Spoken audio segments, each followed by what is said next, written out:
സങ്കീർത്തനം സങ്കീർത്തനം ആത്മാവിനാശ്വാസ കീർത്തനങ്ങൾ.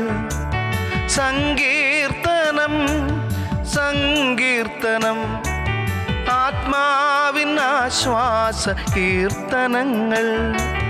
ആലപിക്കാം, നമുക്കാരാധിക്കാം, ആത്മാവിൻ ചൈതന്യം ആസ്വദിക്കാം.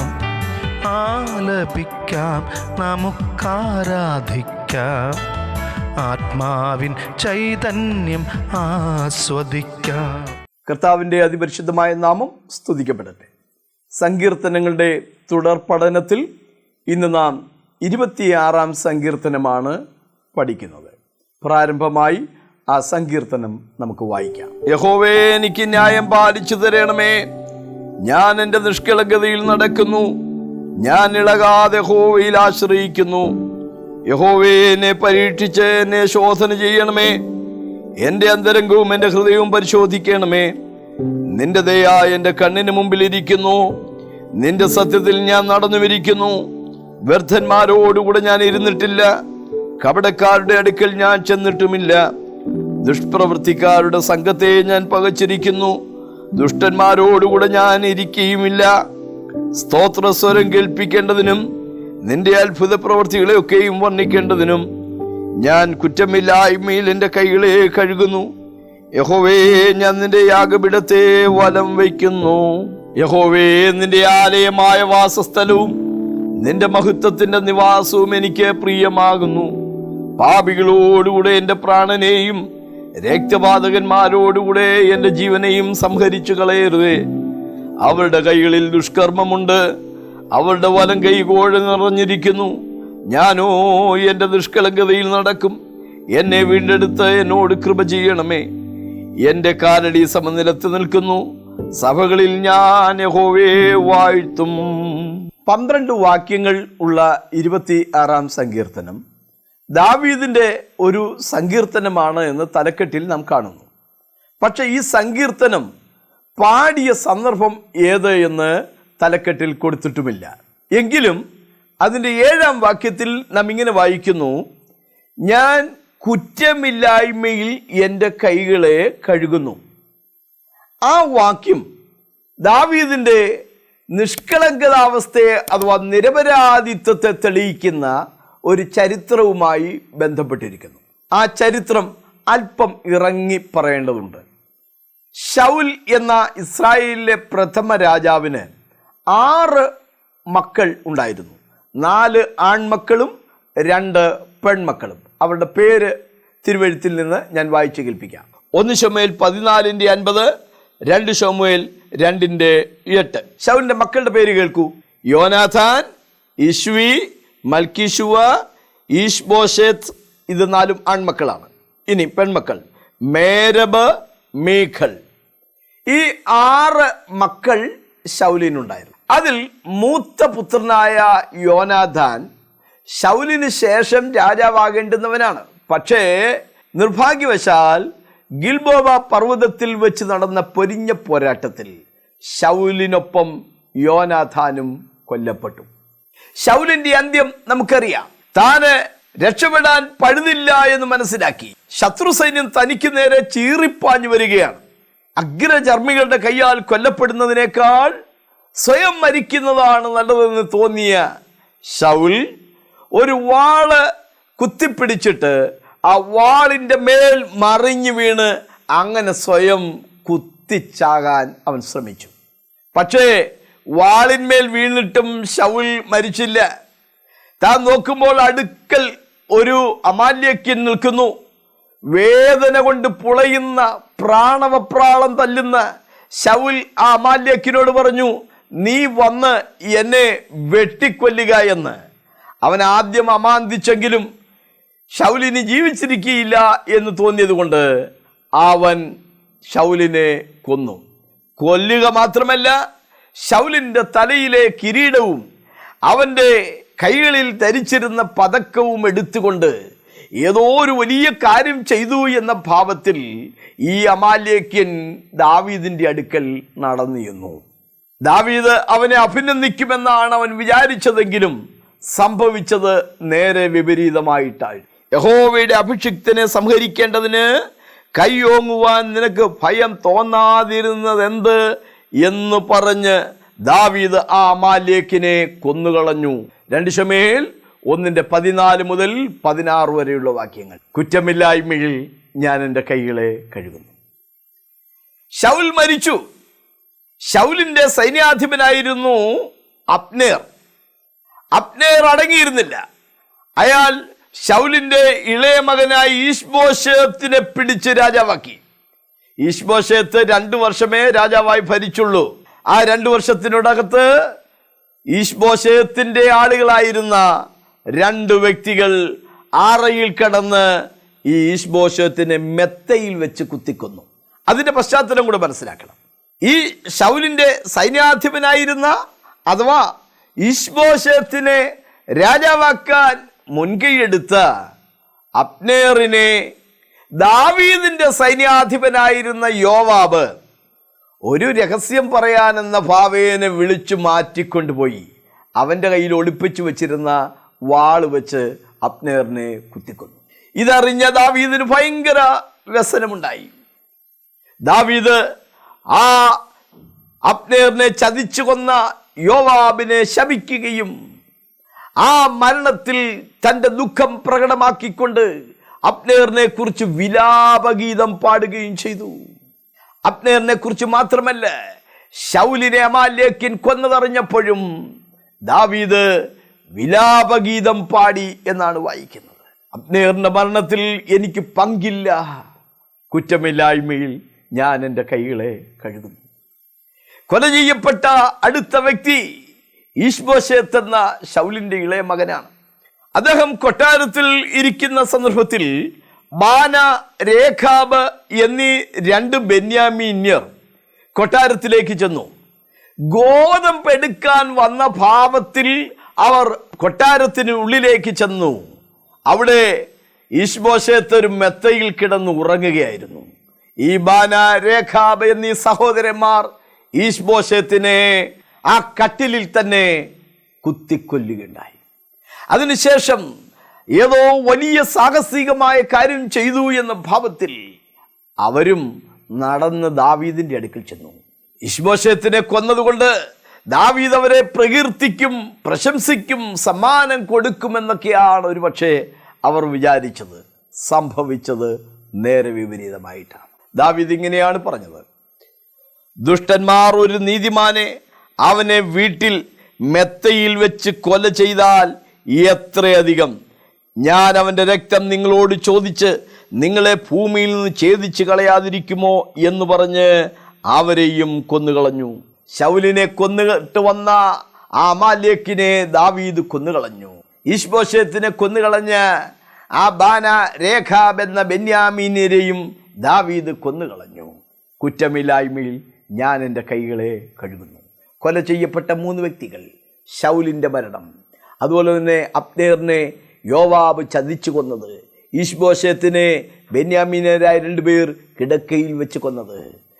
ഈ 3 പേരുടെയും മരണത്തിൽ എനിക്ക് യാതൊരു പങ്കുമില്ല, ഞാനതിൽ നിരപരാധിയാണ് എന്ന് വ്യക്തമാക്കിക്കൊണ്ട് ദൈവസന്നിധിയിൽ തൻ്റെ നിഷ്കളങ്കത്വം വ്യക്തമാക്കിക്കൊണ്ട് പാടിയ പാട്ടാണ് 26-ാമത്തെ സങ്കീർത്തനം. ഈ സങ്കീർത്തന പഠനത്തിലേക്ക് പ്രവേശിക്കുന്നതിന് മുമ്പ് ഇവിടെ നിന്ന് ഒരു ദൂത് ഞാൻ ചൂണ്ടിക്കാണിക്കട്ടെ.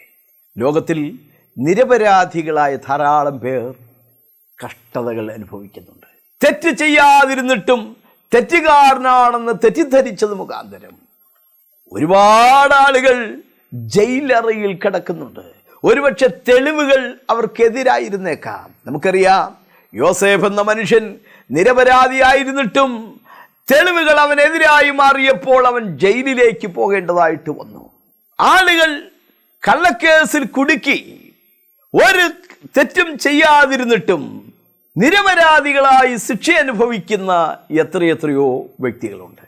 ഇവിടെ ദാവീദ് പറയുകയാണ്, ശൗലിന്റെ മരണത്തിലോ, ശൗലിന്റെ സൈന്യാധിപനായിരുന്ന അബ്നേറിന്റെ മരണത്തിലോ, ശൗലിന്റെ ഇളയ മകനായ ഈശ്ബോശേത്തിന്റെ മരണത്തിലോ എനിക്ക് യാതൊരു പങ്കാളിത്തമില്ല എന്ന് താൻ ദൈവസന്നിധിയിലും ജനത്തിൻ്റെ മുമ്പാകെയും തൻ്റെ നിരപരാധിത്വം തെളിയിക്കുകയാണ്. പഠന സൗകര്യത്തിനായി 26-ാം സങ്കീർത്തനത്തെ 3 തലക്കെട്ടുകളിൽ തിരിച്ച് നമുക്ക് വിചിന്തനം ചെയ്യാം. 1, ദുഷ്ടതയിൽ നിന്ന് അകന്നു നിൽക്കുന്ന ദാവീദ്. 2, നിരപരാധിത്വം തെളിയിക്കുന്ന ദാവീദിൻ്റെ സാക്ഷ്യങ്ങൾ. 3, ദാവീദിന് ഇഷ്ടമുള്ളതായി പറയുന്ന കാര്യങ്ങൾ. ഓരോന്നായി നമുക്ക് വിശകലനം ചെയ്യാം. 1, ദുഷ്ടതയിൽ നിന്ന് അകന്നു നിൽക്കുന്ന ദാവീദ്. നാം ഇപ്പോൾ വായിച്ച 26-ാം സങ്കീർത്തനത്തിൻ്റെ 4, 5, 9, 10 വാക്യങ്ങളിൽ ഇക്കാര്യം വ്യക്തമാക്കിയിട്ടുണ്ട്.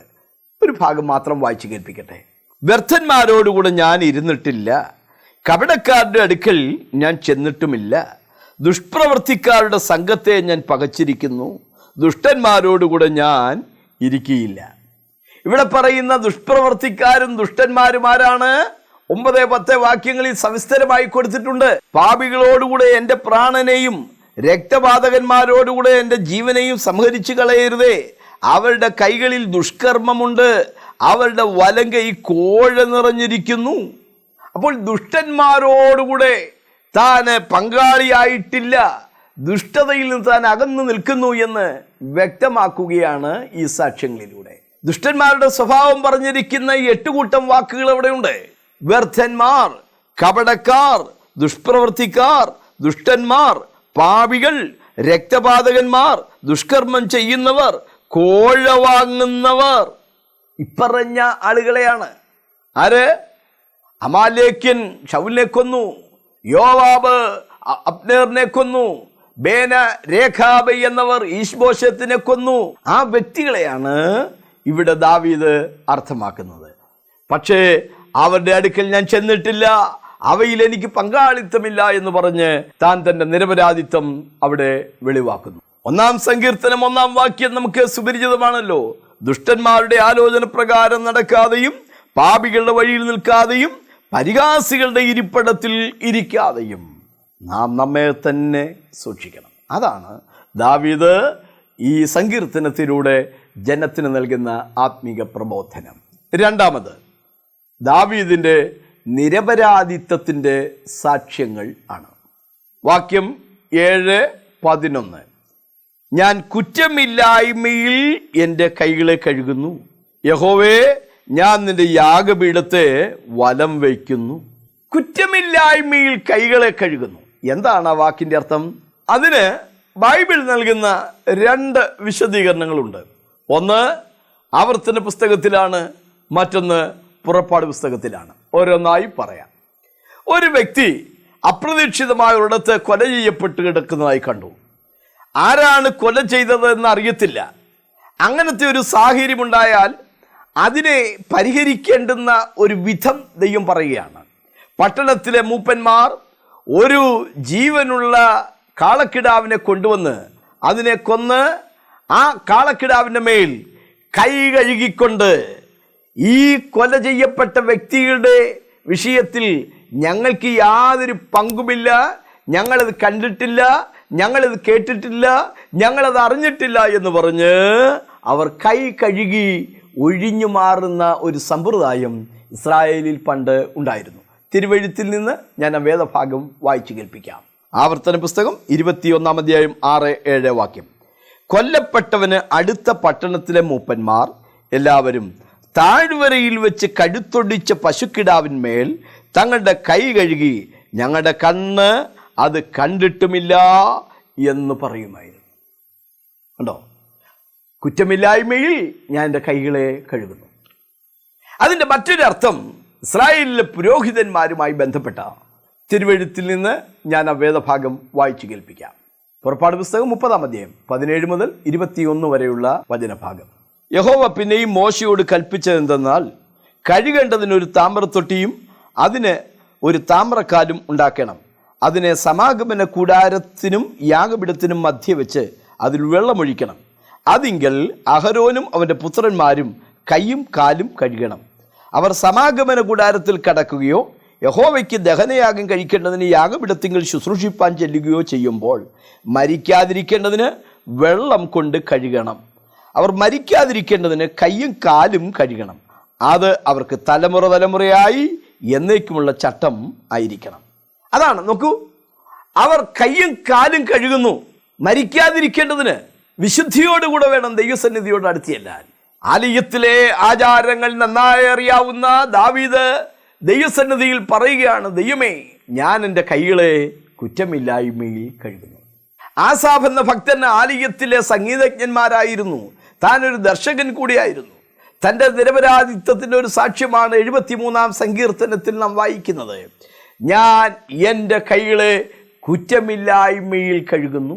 നമുക്കറിയാം, പൊന്തിയോസ് പീലാത്തോസ് യേശുവിനെ വിസ്തരിക്കുന്ന വേളയിൽ ഈ നീതിമാനിൽ ഞാൻ ഒരു കുറ്റവും കാണുന്നില്ല എന്ന് പറഞ്ഞ് ജനം കാങ്കെ താൻ വെള്ളമെടുത്ത് കൈ കഴുകുന്നുണ്ട്.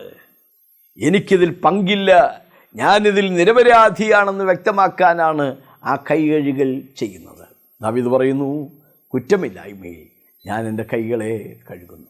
പഴയ നിയമത്തിൽ നമ്മൾ കണ്ട ആ രണ്ടാചാരങ്ങളും, പട്ടണത്തിലെ മൂപ്പന്മാർ ആ കൈ കഴുകുന്നതും ആലയത്തിലെ പുരോഹിതന്മാർ കൈ കഴുകുന്നതും ആചാരങ്ങളായിരുന്നു.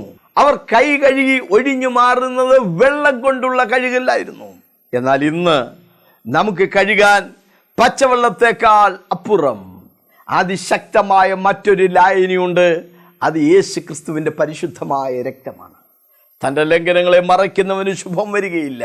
അവ ഏറ്റുപറഞ്ഞുപേക്ഷിക്കുന്നവന് ദൈവത്തിൻ്റെ കരുണ ലഭിക്കും. നീതിമാനായ ഒരു കാര്യസ്ഥൻ നമുക്ക് പിതാവിൻ്റെ സന്നിധിയിലുണ്ട്. അവൻ നമ്മുടെ പാപങ്ങൾക്ക് പ്രാശ്ചിത്തമാകുന്നു.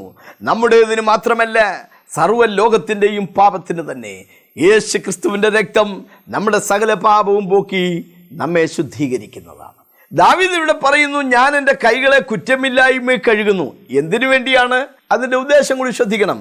സ്തോത്രസ്വരം കേൾപ്പിക്കേണ്ടതിനും നിന്റെ അത്ഭുത പ്രവൃത്തികളെ വർണ്ണിക്കേണ്ടതിനും ഞാൻ എൻ്റെ കൈകളെ കുറ്റമില്ലായ്മയിൽ കഴുകുന്നു. അപ്പോൾ നിരപരാധിത്വം തെളിയിക്കുന്നത്, കൈകളെ കുറ്റമില്ലായ്മയിൽ കഴുകുന്നത് ഒരു തനതായ ഉദ്ദേശം മുൻനിർത്തിയാണ്.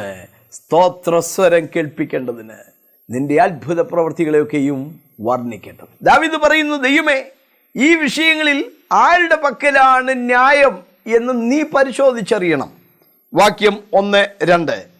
യഹോവേ, എനിക്ക് ന്യായം പാലിച്ചു തരണമേ, എന്നെ പരീക്ഷിച്ച് ശോധന ചെയ്യണമേ, എൻ്റെ അന്തരംഗവും എൻ്റെ ഹൃദയവും പരിശോധിക്കണമേ. നീതിമാനായ ദൈവം അവിടുത്തെ അഗ്നിജ്വാലക്കൊത്ത കണ്ണുവെച്ച് നോക്കട്ടെ, ന്യായം പാലിച്ചു തരട്ടെ, ദൈവം നേര് കാണുമാറാകട്ടെ, ദൈവം സത്യസന്ധമായ കാര്യം ശോധന ചെയ്യട്ടെ എന്ന് ദാവീദ് ദൈവസന്നിധിയിൽ തൻ്റെ നിരപരാധിത്വത്തിൻ്റെ വാക്കുകൾ നിരത്തി വയ്ക്കുകയാണ്.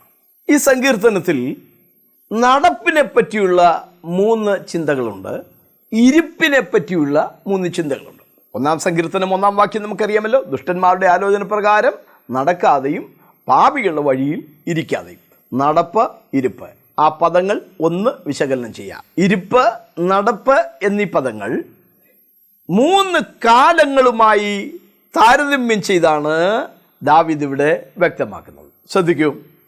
കഴിഞ്ഞ കാലവുമായി ബന്ധപ്പെടുത്തി, അഥവാ ഭൂതകാലവുമായി ബന്ധപ്പെടുത്തി താൻ ഇങ്ങനെ പറഞ്ഞു.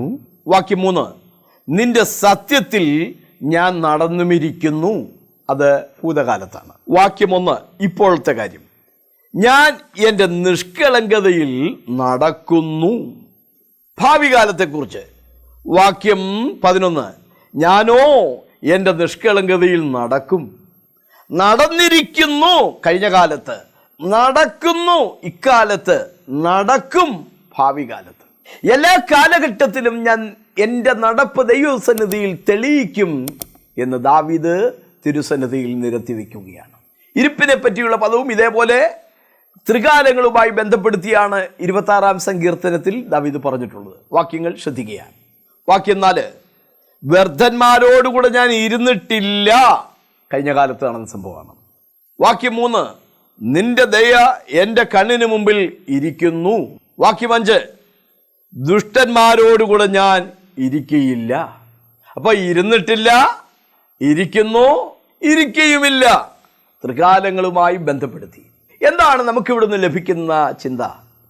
പ്രാർത്ഥനയ്ക്ക് വരുമ്പോൾ ദൈവമക്കളെ, പ്രാഗൽഭ്യമുള്ള ഒരു മനസ്സ് നമുക്കുണ്ടായിരിക്കണം. 1 യോഹന്നാൻ 3:21, ഹൃദയം നമ്മെ കുറ്റം വിധിക്കുന്നില്ല എങ്കിൽ നമുക്ക് ദൈവത്തോട് നല്ല പ്രാഗൽഭ്യമുണ്ട്. അല്ല, കുറ്റബോധം അലട്ടുന്നിരിക്കട്ടെ, അതിനുള്ള പരിഹാരവും തിരുവെഴുത്തിലുണ്ട്. നാം നമ്മുടെ പാപങ്ങളെക്കുറിച്ച് അനുദപിക്കുമെങ്കിൽ തീർച്ചയായും യേശുവിൻ്റെ പരിശുദ്ധമായ രക്തം നമ്മുടെ പാപത്തിൻ്റെ കറ കഴുകി മാറ്റി നമ്മെ വിശുദ്ധീകരിക്കും. 26, 27, 28 സങ്കീർത്തനങ്ങൾ തമ്മിൽ വലിയ ബന്ധമുണ്ട്. സന്ദർഭോചിതമായി ഞാൻ അതുകൂടി നിങ്ങളെ ചൂണ്ടിക്കാണിക്കട്ടെ. 26-ാം സങ്കീർത്തനം 2-ാം വാക്യത്തിൽ താൻ പ്രാർത്ഥിക്കുന്നു, യഹോവേ എന്നെ പരിശോധിക്കണമേ, സെർച്ച് മീ. 27-ാം സങ്കീർത്തനത്തിൻ്റെ 7-ാം വാക്യം, യഹോവേ ഞാൻ ഉറക്കെ വിളിക്കുമ്പോൾ കേൾക്കണമേ, ഹിയർ മീ. 28-ന്റെ 7, നിന്റെ ജനത്തെ രക്ഷിച്ച് നിന്റെ അവകാശത്തെ അനുഗ്രഹിക്കണമേ, ബ്ലസ് മീ. നോക്കിക്കേ, പരിശോധിക്കണമേ, കേൾക്കണമേ, അനുഗ്രഹിക്കണമേ. ദൈവസന്നിധിയിലുള്ള തൻ്റെ പ്രാഗൽഭ്യതയും പ്രാർത്ഥനയും ഈ പദങ്ങളിലൂടെ നാം മനസ്സിലാക്കുകയാണ്. കർത്താവിന് മഹത്വം. 2 കൊരിന്ത്യർ ലേഖനം 6-17-18 നമുക്ക് നന്നായിട്ട് അറിയാം. അവരുടെ ഇടയിൽ നിന്ന് പുറപ്പെട്ട് വേർപെട്ടിരിപ്പീൻ, എന്നാൽ ഞാൻ നിങ്ങളെ കൈക്കൊണ്ട് നിങ്ങൾ എനിക്ക് പിതാവും ഞാൻ നിങ്ങൾക്ക് പുത്രീപുത്രന്മാരും ആയിരിക്കും. 26-ാം സങ്കീർത്തനത്തിലെ 3-ാമത്തെ പ്രസക്തമായ ചിന്ത ദാവീദിൻ്റെ താല്പര്യങ്ങളാണ്. വാക്യം 8, യഹോവേ നിന്റെ ആലയമായ വാസസ്ഥലവും നിന്റെ മഹത്വത്തിൻ്റെ നിവാസവും എനിക്ക് പ്രിയമാകുന്നു. ദൈവത്തിൻ്റെ ആലയവും ദൈവത്തിൻ്റെ നിവാസവും എനിക്ക് പ്രിയമാകുന്നു. ആലയത്തോടുള്ള തൻ്റെ വലിയ അഭിവാഞ്ച, ആത്മീയ കാര്യങ്ങളോടുള്ള തൻ്റെ വലിയ താല്പര്യം ദാവീദ് ഇവിടെ തിരുസന്നിധിയിൽ വ്യക്തമാക്കുകയാണ്. 69-ാം സങ്കീർത്തനം 9-ാം വാക്യം, 27-ാം സങ്കീർത്തനം അതിൻ്റെ 4-ാം വാക്യം, ദാവീദ് അവിടെ എല്ലാം തൻ്റെ ഹൃദയത്തുടിപ്പുകൾ പങ്കുവയ്ക്കുന്നുണ്ട്. നിന്റെ ആലയത്തെക്കുറിച്ചുള്ള എരിവെന്നെ തിന്നുകളഞ്ഞിരിക്കുന്നു. ഒരു കാര്യം ഞാൻ യഹോവയോട് അപേക്ഷിക്കുന്നു, അത് തന്നെ ഞാൻ ആഗ്രഹിക്കുന്നു, യഹോവയുടെ മനോഹരത്വം കാണണം, അവൻ്റെ മന്ദിരത്തിൽ ധ്യാനിക്കണം, എൻ്റെ ആയുഷ്കാലമൊക്കെയും യഹോവയുടെ ആലയത്തിൽ പാർക്കണം. നോക്കൂ, തികച്ചും ആധ്യാത്മികമായ ആഗ്രഹങ്ങളാണ്, ദൈവത്തെ മുൻനിർത്തിയുള്ള താല്പര്യങ്ങളാണ്, ദൈവസേവയോടുള്ള തൻ്റെ എരിവുകളാണ്, ആലയത്തോടും ആത്മീയ വിഷയങ്ങളോടുമുള്ള തൻ്റെ കൂറുകളാണ് ഈ വാക്കുകളിലെല്ലാം വ്യക്തമാകുന്നത്. സഹോദരങ്ങളെ, ദൈവത്തോടും ദൈവനാമത്തോടും ദൈവിക ആലയത്തോടും ആരാധനയോടും നാം കാണിക്കുന്ന ആഭിമുഖ്യം നമ്മുടെ ആത്മീകതയുടെ പ്രകടനങ്ങളാണ്. തീർച്ചയായും സ്വർഗം അത് ദർശിച്ച് എന്നെ പരിശോധിക്കണമേ എന്ന് പറഞ്ഞതുപോലെ, എന്നെ കേൾക്കണമേ എന്ന് പറഞ്ഞതുപോലെ, എന്നെ അനുഗ്രഹിക്കണമേ എന്ന് പറഞ്ഞതുപോലെ, തീർച്ചയായും നീതിമാനായ ദൈവം ഹൃദയങ്ങളെയും അന്തരേന്ദ്രിയങ്ങളെയും ശോധന ചെയ്ത് നിങ്ങളുടെ നടപ്പിനൊത്തവണ്ണം, നിങ്ങളുടെ താല്പര്യത്തിനൊത്തവണ്ണം ദൈവം നിങ്ങൾക്ക്, നിങ്ങളുടെ തലമുറകൾക്ക് പ്രതിഫലങ്ങൾ നൽകി സമാദരിക്കുക തന്നെ ചെയ്യും. തൻ്റെ 2-ാമത്തെ താല്പര്യം പറയുന്നു. വാക്യം 12, സഭകളിൽ ഞാൻ നിന്നെ വാഴ്ത്തും. Praise the Lord. 22-ാം സങ്കീർത്തനം 22-ാം വാക്യം, സഭാമധ്യേ ഞാൻ നിന്നെ സ്തുതിക്കും, സഭകളിൽ ഞാൻ നിന്നെ വാഴ്ത്തും. നോക്കിക്കേ, അപ്പോൾ ദൈവത്തെ വാഴ്ത്താനും ആരാധിക്കാനുമുള്ള തൻ്റെ വലിയ താല്പര്യമാണ് നാം ഇവിടെയെല്ലാം ദർശിക്കുന്നത്. 26-ാം സങ്കീർത്തനമാണ് ഇന്ന് നാം പഠിച്ചത്. കൊല ചെയ്യപ്പെട്ട 3 വ്യക്തികളോടുള്ള ബന്ധത്തിൽ താൻ നിരപരാധിയാണെന്ന് ദൈവസന്നിധിയിലും ജനമുമ്പാകെയും ദാവീദ് സമർത്ഥിക്കുന്നു. ശൗലിനെ കൊല ചെയ്തത് ഒരു അമാലേക്യനാണ്, എനിക്കതിൽ പങ്കില്ല. അബ്നേറിനെ കൊന്നത് യോവാബാണ്, യോവാബ് എന്റെ സൈന്യാധിപനാണെങ്കിൽ പോലും എനിക്കതിൽ പങ്കില്ല. ദാവീദ് അവനെ ശാസിക്കുകയും ശൗലിന്റെയും അബ്നേറിന്റെയും മരണത്തിൽ ദാവീദ് വിലാപഗീതം പാടുകയും ചെയ്തു. അതുപോലെ തന്നെ ശൗലിന്റെ ഇളയ മകനായ ഈശ്ബോശേത്തിനെ ബാന, രേഖബ് എന്നീ ബെന്യാമീന്യർ കൊന്നുകളഞ്ഞതിലും എനിക്ക് പങ്കില്ല എന്ന് ദാവീദ് വ്യക്തമാക്കുന്നു. ശൗലിനെ കൊന്ന അമാലേക്കിനെയും ഈശ്ബോശേത്തിനെ കൊന്ന ബെന്യാമീന്യരെയും കൊന്നുകൊണ്ട് ദാവീദിന്റെ നിരപരാധിത്വം അവിടെ വ്യക്തമാക്കുന്നു. 3 ചിന്തകൾ നാം കണ്ടു. ഒന്ന്, ദുഷ്ടതയിൽ താൻ അകന്നു നിൽക്കുകയാണ്. ദുഷ്ടന്മാരോടും ദുഷ്പ്രവർത്തികളോടും എപ്പോഴും അകന്നു നിൽക്കാൻ ദാവീദ് ശ്രദ്ധാലുവായിരുന്നു. കർത്താവിന് മഹത്വം. 2, തൻ്റെ നിരപരാധിത്വത്തിൻ്റെ തെളിവുകളാണ്. കുറ്റമില്ലായ്മയിൽ ഞാൻ എൻ്റെ കൈകളെ കഴുകുന്നു. ഇസ്രായേലിലെ മൂപ്പന്മാർ കൈ കഴുകിക്കൊണ്ട് ഈ കൊലപാതകത്തിൽ ഞങ്ങൾക്ക് പങ്കില്ല എന്ന് വ്യക്തമാക്കുന്നത് പോലെ, ആരാധനയ്ക്ക് വരുന്ന പുരോഹിതന്മാർ അവരുടെ കൈകാലുകൾ ബാഹ്യമായ ശുദ്ധീകരണം വരുത്തി മരിക്കാതെ ഇരിക്കേണ്ടതിന് കഴുകുന്നത് പോലെ ദാവീദ് ദൈവസന്നിധി പറയുന്നു, ഞാൻ എൻ്റെ കൈകളെ കുറ്റമില്ലായ്മയിൽ കഴുകുന്നു. 3, ദാവീദിന്റെ താല്പര്യങ്ങളായിരുന്നു. എന്തായിരുന്നു താല്പര്യം? ദൈവത്തിൻ്റെ ആലയത്തോടും വാസസ്ഥലത്തോടും ഉള്ള തൻ്റെ താല്പര്യം. അതുപോലെ തന്നെ സഭകളിൽ ദൈവത്തെ വാഴ്ത്തുമെന്ന തൻ്റെ തീരുമാനം. സഹോദരങ്ങളെ, നമ്മുടെ ആത്മീയ ജീവിതം എങ്ങനെയുണ്ട്? സഭകളിൽ ദൈവത്തെ വാഴ്ത്താൻ, ദൈവത്തിൻ്റെ ആലയത്തോടും ആത്മീയ വിഷയങ്ങളോടും താല്പര്യമുള്ളവരായിരിക്കാൻ നമ്മുടെ ജീവിതത്തിൽ ദൈവം കൃപ ചെയ്യട്ടെ. ദാവീദിനെ പോലെ നമ്മുടെ കൈകൾ കുറ്റമില്ലായ്മയിൽ കഴുകാം. യേശുവിൻ്റെ പരിശുദ്ധ രക്തത്താൽ പാപങ്ങൾ കഴുകി മാറ്റിയവരായി ശുദ്ധീകരണം പ്രാപിച്ച് തിരുസന്നിധിയിൽ മുന്നോട്ട് പോകാൻ ദൈവം നമ്മയൊക്കെയും സഹായിക്കുമാറാകട്ടെ. നമുക്ക് പ്രാർത്ഥിക്കാം. സ്വർഗസ്ഥനായ ദൈവമേ, സ്നേഹമുള്ള കർത്താവേ, ദാവീദ് തൻ്റെ കൈകളെ കുറ്റമില്ലായ്മയിൽ കഴുകിയതുപോലെ ഞങ്ങളുടെ ഹൃദയവും യേശുക്രിസ്തുവിൻ്റെ പരിശുദ്ധ രക്തത്താൽ ശുദ്ധീകരിക്കപ്പെട്ടതായി മുന്നോട്ട് പോകാൻ സഹായിക്കണമേ. വ്യർത്ഥന്മാരോടുകൂടെ നടക്കാതെ, ദുഷ്ടന്മാരുടെ അടുക്കൽ ചെല്ലാതെ, കപടതകളില്ലാത്തവരായി നിഷ്കളങ്കതയിൽ നടക്കുവാൻ ദൈവം ഞങ്ങളെ സഹായിക്കണമെന്ന് പ്രാർത്ഥിക്കുന്നു. ഈ വചനം കേട്ടവരുടെ ജീവിതത്തിൽ ഈ തിരുവചന ധ്യാനങ്ങൾ അവർക്കൊരു പ്രചോദനമായി, പ്രകാശനമായി, പ്രയോജനമായി ഭവിക്കേണ്ടതിന് തിരുസന്നിധിയിൽ അടിയൻ ആശയോടെ പ്രാർത്ഥിക്കുന്നു. സ്വർഗം പ്രാർത്ഥന കേൾക്കുന്നതിനായിട്ട് സ്തോത്രം. യേശുക്രിസ്തുവിൻ്റെ അധികാരമുള്ള നാമത്തിൽ തന്നെ, ആമേൻ. നെടുമ്പാശ്ശേരിയിൽ ആത്മീക ആരാധനയ്ക്കായി ഒരിടം.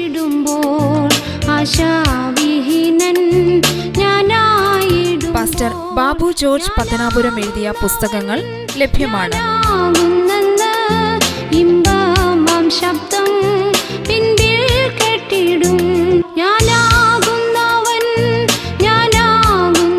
സന്ദേശങ്ങൾ തുടർച്ചയായി ലഭിക്കേണ്ടതിന് ഞങ്ങളുടെ യൂട്യൂബ് ചാനൽ സബ്സ്ക്രൈബ് ചെയ്താലും